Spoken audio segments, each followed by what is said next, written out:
Guys, welcome to my channel simple Kannadathi. ಇವತ್ತಿನ ಈ ವ್ಲಾಗಲ್ಲಿ ನಾನು ಯೂಟ್ರಿನ್ ಫೈಬ್ರಾಯ್ಡ್ಸ್ ಅಂದರೆ ಗರ್ಭಕೋಶದಲ್ಲಿ ಗೆಡ್ಡೆಗಳು ಇದ್ರ ಬಗ್ಗೆ ನಾನು ಕಂಪ್ಲೀಟ್ ಇನ್ಫಾರ್ಮೇಷನ್ ಕೊಡ್ತಾಯಿದ್ದೀನಿ. ಅಂದರೆ ನನಗೆ ಸುಮಾರು ಒಂದು 2 ಇಯರ್ಸಿಂದ ನನಗೆ ಈ ಪ್ರಾಬ್ಲಮ್ ಇತ್ತು. ನನಗಿದು ಹೇಗೆ ಗೊತ್ತಾಯಿತು ಅಂತ ಅಂದರೆ, ಒಂದು ಲಾಸ್ಟ್ 2 ಇಯರ್ಸ್ ಬ್ಯಾಕು ನಾನು ಜನರಲ್ ಹೆಲ್ತ್ ಚೆಕಪ್ ಮಾಡಿಸಿದಾಗ ನನಗೆ ಹ್ಯೂಮೋಗ್ಲೋಬಿನ್ ಲೆವೆಲ್ ತುಂಬಾ ಕಡಿಮೆ ಆಗಿತ್ತು. ಸೊ ಮತ್ತು ನನಗೆ ತುಂಬಾ ಬ್ಲೀಡಿಂಗ್ ಆಗ್ತಾಯಿತ್ತು. ಬಟ್ ನಾನು ಇದು ನಾರ್ಮಲ್ ಅಂದ್ಕೊಂಡು ನಾನು ಇದನ್ನು ನೆಗ್ಲೆಕ್ಟ್ ಮಾಡಿಕೊಂಡು ಬಂದೆ. ಸೊ ಅದಾದಮೇಲೆ ನನಗೆ ಸ್ಕ್ಯಾನಿಂಗ್ ಎಲ್ಲ ಮಾಡಿಸಿದಾಗ ನನಗೆ ಫೈಬ್ರಾಯ್ಡ್ಸ್ ಇದೆ, ಅಂದರೆ ಮಲ್ಟಿಪಲ್ ಫೈಬ್ರಾಯ್ಡ್ಸ್ ಇದೆ ಅಂತ ಗೊತ್ತಾಯಿತು. ಸೊ ಮಲ್ಟಿಪಲ್ ಫೈಬ್ರಾಯ್ಡ್ಸ್ ಅಂದರೆ ನನಗೆ ತುಂಬಾ ಚಿಕ್ಕದು ತುಂಬ ಜಾಸ್ತಿ ಫೈಬ್ರಾಯ್ಡ್ಸ್ ಇತ್ತು. ಸೊ ಹಾಗಾಗಿ ನನಗೆ ಡಾಕ್ಟರು ನನಗೆ ಇದು ಹಿಸ್ಟೆಕ್ಟಮಿ ಅಂದರೆ ಇದು ಗರ್ಭಕೋಶನೇ ತೆಗೆಯೋ ಅಂಥ ಒಂದು ಪ್ರೊಸೀಜರ್ನ ಮಾಡಲಿಲ್ಲ. ಅಂದರೆ ಇವಾಗ ನನಗೆ DNC ಅಂತ ಒಂದು ಸ್ಮಾಲ್ ಪ್ರೊಸೀಜರಲ್ಲಿ ನೋಡೋಣ, ಇದನ್ನು ಬಯೋಪ್ಸಿ ಕಳಿಸೋಣ, ಆ ಫೈಬ್ರಾಯ್ಡ್ಸ್ ಏನಿದೆ ಅದನ್ನು ತೆಗೆದು ನಾವು ಬಯೋಪ್ಸಿ ಕಳಿಸಿ ಅದಾದಮೇಲೆ ಅದ್ರ ಪ್ರಕಾರ ನಾನು ನಿಮಗೆ ಹಾರ್ಮೋನಲ್ ಟ್ಯಾಬ್ಲೆಟ್ಸ್ ಕೊಡ್ತಾ ಬರ್ತೀನಿ. ಸೊ ದಟ್ ನಿಮಗೆ ಇದು ಬ್ಲೀಡಿಂಗ್ ರೆಗ್ಯುಲರ್ ಆಗಿ ನಾರ್ಮಲ್ ಆಗಿ ಆಗೋಕ್ಕೆ ಶುರುವಾಗುತ್ತೆ. ಇನ್ ಕೇಸ್ ಅದನ್ನೂ ಮೀರಿ ಏನಾರ ಜಾಸ್ತಿ ಆಯಿತು ಅಂತ ಅಂದರೆ ಆವಾಗ ನಾವು ಸೆಕೆಂಡ್ ಕಾಲ್ ಅಂದರೆ ಗರ್ಭಕೋಶನೇ ತೆಗೆಯೋ ಅಂತ ಒಂದು ಇದನ್ನು ಮಾಡೋಣ, ಅಂದರೆ ಹಿಸ್ಟೆಕ್ಟಮಿ ಮಾಡೋಣ ಅಂತ ಹೇಳಿದರು. ಸೊ ಹಾಗಾಗಿ ನಾನು ಇವತ್ತು ಕ್ಯಾಂಗ್ರೂ ಕೇರ್ ಅಂದರೆ ಇಲ್ಲಿ ವಿಜಯನಗರಲ್ಲಿರೋ ಕ್ಯಾಂಗ್ರೂ ಕೇರಲ್ಲಿ ನಾನು ಡಾಕ್ಟರ್ ಛಾಯಾ SM ಅನ್ನೋ ಡಾಕ್ಟರ್ನ ಕನ್ಸಲ್ಟ್ ಮಾಡಿದೆ.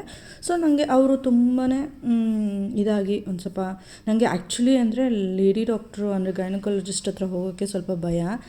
ಸೊ ಎಲ್ಲರೂ ಸುಮಾರು ನಾನು ಒಂದು 3-4 ಕನ್ಸಲ್ಟೇಷನ್ ಮಾಡಿದಾಗಲೂ ನನಗೆ ಆ ಡಾಕ್ಟರ್ಸ್ ಎಲ್ಲ ಹಿಸ್ಟೆಕ್ಟಮಿನೇ ಸಜೆಸ್ಟ್ ಮಾಡಿದ್ದು. ಬಟ್ ನನಗೆ ಗರ್ಭಕೋಶ ತೆಗ್ಸೋಕ್ಕೆ ನನಗೆ ಇಷ್ಟ ಇರಲಿಲ್ಲ. ಸೊ ಹಾಗಾಗಿ ಬಟ್ ಈ ಡಾಕ್ಟರ್ ನನಗೆ ತುಂಬಾ ಮೈಲ್ಡಾಗಿ ನೋಡೋಣ, ಒಂದು 1 ಇಯರ್ ಅಟ್ಲೀಸ್ಟ್ ವೆಯ್ಟ್ ಮಾಡೋಣ, ಇನ್ ಕೇಸ್ ಅದಾದಮೇಲೂ ನಿಮಗೆ ಅದೇ ಥರ ಬ್ಲೀಡಿಂಗ್ ಆಗ್ತಾಯಿದೆ, ಇದೇ ಥರ ಹಿಮೋಗ್ಲೋಬಿನ್ ಡ್ರಾಪ್ ಆಗ್ತಾಯಿದೆ ಅಂತ ಹೇಳಿದಾಗ ನಾವು ಆವಾಗ ಹಿಸ್ಟೆಕ್ಟಮಿ ಮಾಡೋಣ ಅಂತ ಹೇಳಿ ಈಗ ಫಸ್ಟು ಇವಾಗ DNC ಕರ್ಕೊಂಡು ಹೋಗ್ತಾ ಇದ್ದಾರೆ. ಇದಾದಮೇಲೆ ನಂದು ಅದು ಏನಿದೆ ಫೈಬ್ರಾಯ್ಡ್ಸ್ ತೆಗೆದು ಅದನ್ನು ಬಯೋಪ್ಸಿ ಕಳಿಸಿದ್ರು. ಸೊ ಅದರಲ್ಲಿ ಅಂದರೆ ಇವಾಗ ಬಯೋಪ್ಸಿ ಕಳಿಸೋದ್ರಿಂದ ಏನಂದರೆ ಇನ್ ಕೇಸ್ ಏನಾರ ಕ್ಯಾನ್ಸರ್ ಆ ಥರ ಏನಾರ ಇತ್ತು, ಆ್ಯಕ್ಚುಲಿ ಫೈಬ್ರಾಯ್ಡ್ಸ್ ಕ್ಯಾನ್ಸರಸ್ ಅಲ್ಲ, ಬಟ್ ರೂಲ್ ಔಟ್ ಮಾಡೋಕ್ಕೋಸ್ಕರ ಡಾಕ್ಟರು ರಿಸ್ಕ್ ತೊಗೊಳೋದು ಬೇಡ ಅಂತ ಹೇಳಿ ಅದನ್ನು ನಮ್ಮ ಫೈಬ್ರಾಯ್ಡ್ಸ್ ತೆಗೆದು ಬಯೋಪ್ಸಿ ಕಳಿಸಿದ್ರು. ಬಟ್ ಏನೂ ಇಲ್ಲ, ಕ್ಯಾನ್ಸರಸ್ ಆ ಥರ ಏನೂ ಬಂದಿಲ್ಲ, ನಾರ್ಮಲ್ ಅಂತಲೇ ಬಂತು. ಬಟ್ ಎಲ್ಲ ಚಿಕ್ಕದು ಇರೋದ್ರಿಂದ ನೋಡೋಣ. ಬಟ್ ಇನ್ನೂ ನನಗೆ ಟ್ಯಾಬ್ಲೆಟ್ಸ್, ಅದು ಹಾರ್ಮೋನಲ್ ಟ್ಯಾಬ್ಲೆಟ್ಸ್ ಶುರು ಮಾಡಿಲ್ಲ. ಈಗ ನನಗೆ DNC ಆಯಿತು. ಅದಾದಮೇಲೆ ನಾವು ಅದು ಕ್ಯಾಂಗ್ರೂ ಕೇರ್ ಹಾಸ್ಪಿಟಲಲ್ಲೇ ಫುಡ್ ಎಲ್ಲ ಅವರೇ ಪ್ರೊವೈಡ್ ಮಾಡ್ತಾಯಿದ್ರು. ಸೊ ಸ್ವಲ್ಪ ಫುಡ್ ಎಲ್ಲ ಬ್ಲ್ಯಾಂಡ್ ಅಂದರೆ ಸ್ವಲ್ಪ ಎಲ್ಲ ಸಪ್ಪೆ ಅನಿಸ್ತಾಯಿತ್ತು. ಸೊ ಹಿಂದಿನ ದಿನ ರಾತ್ರಿಯಿಂದ ನಾನು ಏನೂ ಊಟ ಮಾಡದೇ ಇರೋದ್ರಿಂದ ಅವತ್ತು ನೆಕ್ಸ್ಟ್ ಡೇ ಅಂದರೆ ಆಪ್ರೇಷನ್ ಆದಮೇಲೆ ನನಗೆ ಈ ನೈಟ್ ಊಟ ಕೊಟ್ಟಿದ್ದು. ಮಧ್ಯ ಒಂದು 7 o'clock ಹಾಗೆ ನನಗೆ ಸ್ವಲ್ಪ ಸೂಪು ಆ ಥರ ಏನೋ ಕೊಟ್ಟಿದ್ದರು. ಅದಾದಮೇಲೆ ರಾತ್ರಿ ನನಗೆ ಡಿನ್ನರ್ ಕೊಟ್ಟರು. ಡಿನ್ನರಲ್ಲಿ ರೈಸು ಮತ್ತು ದೋಸೆ ಆ ಥರ ಏನೇನೋ ಇತ್ತು. ಸೊ ಎಲ್ಲ ಬ್ಲ್ಯಾಂಡ್ ಆಗಿತ್ತು. ನನ್ನ ಮಗಳು ರೇಗಿಸ್ತಾಯಿದ್ಲು, ನಾವು ಇವಾಗ ಹೋಗಿ ಹೋಟೆಲಲ್ಲಿ ಊಟ ಮಾಡ್ತೀವಿ ಹಂಗೆ ಹಿಂಗೆ ಅಂತ. ಅದಕ್ಕೋಸ್ಕರ ನನಗೆ ಬೇಜಾರಾಗ್ತಾಯಿತ್ತು. ಅದಾದಮೇಲೆ ಇದು ನಾನು ನೆಕ್ಸ್ಟ್ ಡೇ ಅವತ್ತಿನ ದಿನ ನನಗೆ ಡಿಸ್ಚಾರ್ಜ್ ಮಾಡಲಿಲ್ಲ. ನೆಕ್ಸ್ಟ್ ಡೇ ಈವ್ನಿಂಗ್ ಡಿಸ್ಚಾರ್ಜ್ ಮಾಡಿದರು. ಸೊ ಡಿಸ್ಚಾರ್ಜ್ ಆದಮೇಲೆ ಡಾಕ್ಟ್ರು 5 ಡೇಸ್ ಆದಮೇಲೆ ಬಯೋಪ್ಸಿ ರಿಪೋರ್ಟ್ ಬರುತ್ತೆ ಅಂತ ಹೇಳಿದರು. ಸೊ 5 ಡೇಸ್ ಆದಮೇಲೆ ನಾನು ಹೋದಾಗ ರಿಪೋರ್ಟ್ ಎಲ್ಲ ನಾರ್ಮಲ್ ಆಗಿತ್ತು.